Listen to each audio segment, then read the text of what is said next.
monde. Aujourd'hui j'ai profité d'un beau soleil pour commencer à tailler les haies de thuya. Parce que bon, ça c'est un truc à l'avenir, lorsqu'on aura la nouvelle maison, on fera sauter ces haies parce que c'est contraignant, il faut y tailler sans arrêt, ça pousse, c'est pénible. Ça rapporte rien parce que moi je peux pas le mettre au compost puisque ça acidifie trop le compost. La seule utilité que j'en ai, c'est de le mettre dans les allées pour justement empêcher les mauvaises herbes de pousser. Mais à part ça, ça fait écran total. Ça, au niveau de la biodiversité, c'est pas le top. Les cyprès, les thuyas, ce sont des plantes que je n'aime pas particulièrement parce que ça fait blocos. On est sans arrêt obligé d'y tailler 2 fois par an.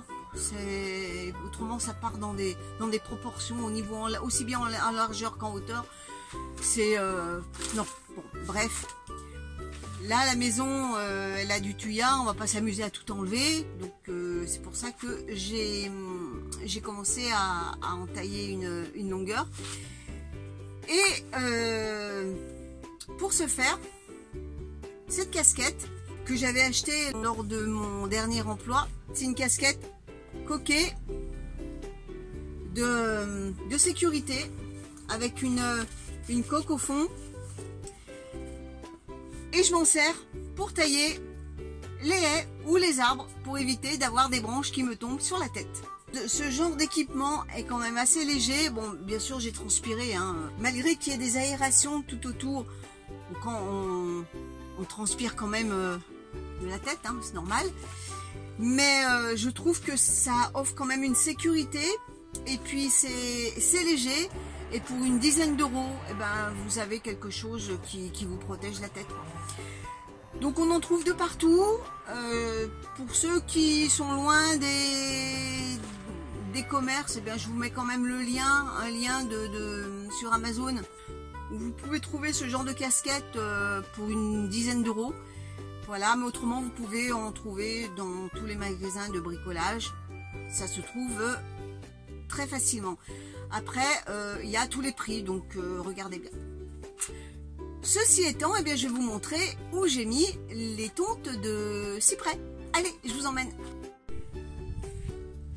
Voilà, un joli tapis vert.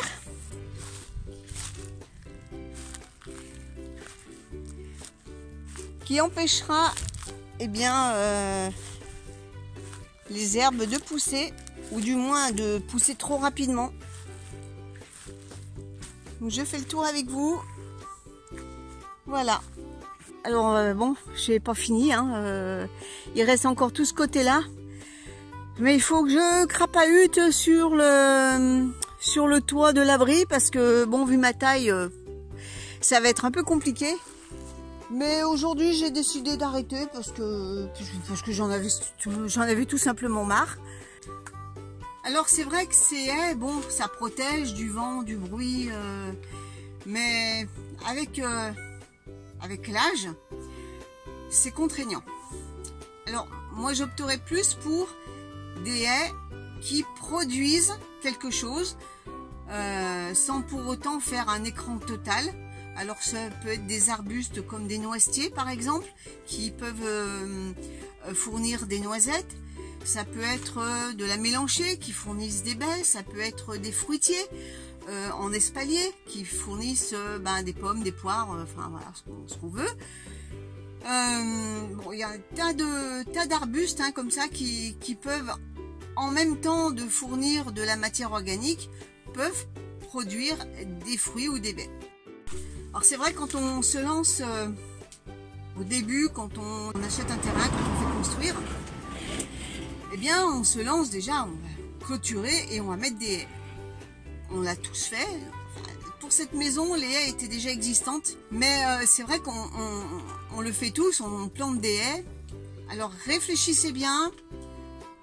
Dans le temps, ces haies vont grossir, donc attention de ne pas les planter trop près du mur, de façon à laisser un espace derrière pour pouvoir les tailler, car après vous serez obligé d'aller soit chez le voisin, soit sur la route pour les tailler, et ça franchement c'est pas top. Quels conseils je peux vous donner pour l'avoir vécu, hein, bien sûr. Après, vous faites comme vous voulez. Hein. Oui, il faut bien réfléchir sur les essences que vous voulez mettre. Parce que sachant que les cyprès, eh bien, ça va demander une taille de 2 fois par an si on veut ne pas trop se laisser envahir, car ça pousse vite et ça prend une largeur si on les laisse pousser, mais c'est une horreur, quoi. Donc attention, il y a les haies de laurier, il y a des haies de photinia, mais toutes ces haies sont très bien, mais pensez que en vieillissant, vous aurez peut-être plus l'envie de les tailler sans arrêt. Donc c'est une petite réflexion à se faire quand on veut planter quelque chose. Comme tout d'ailleurs, hein, il faut réflexion avant action.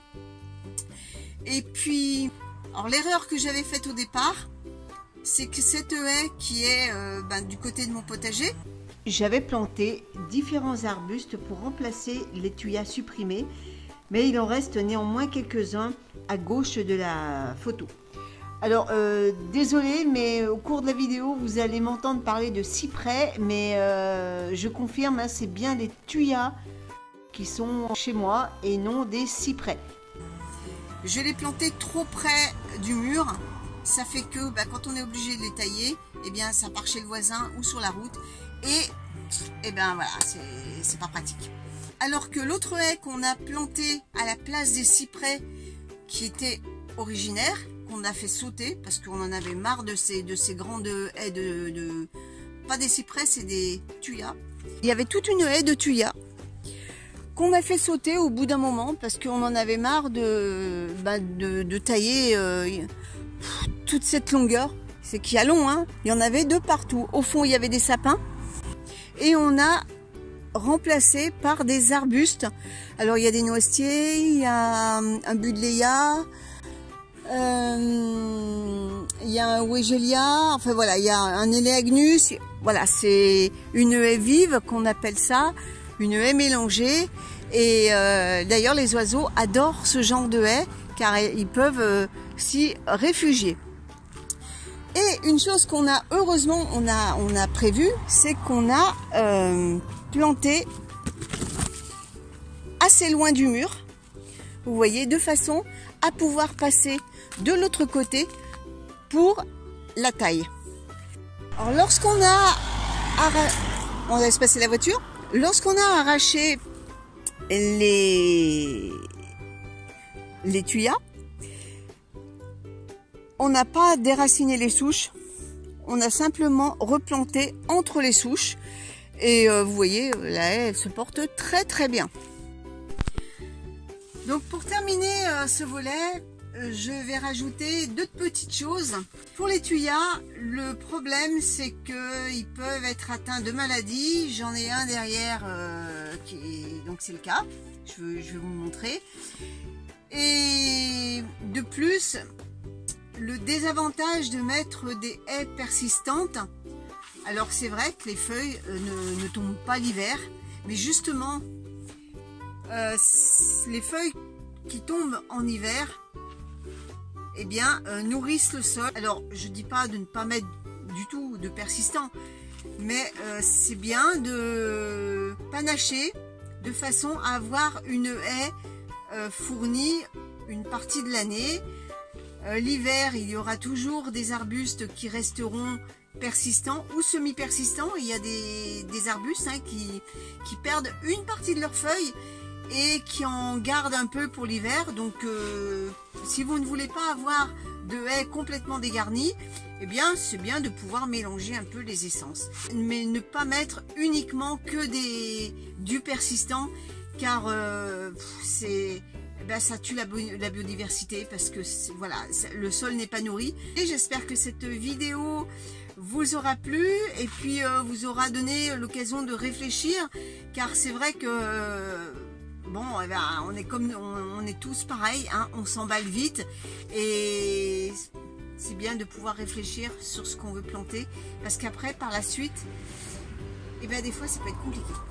Voilà, donc j'espère que ça pourra vous donner des idées. Et puis sur ce, eh bien, je vous laisse et puis on se donne rendez-vous dimanche prochain pour la suite de la semaine au jardin.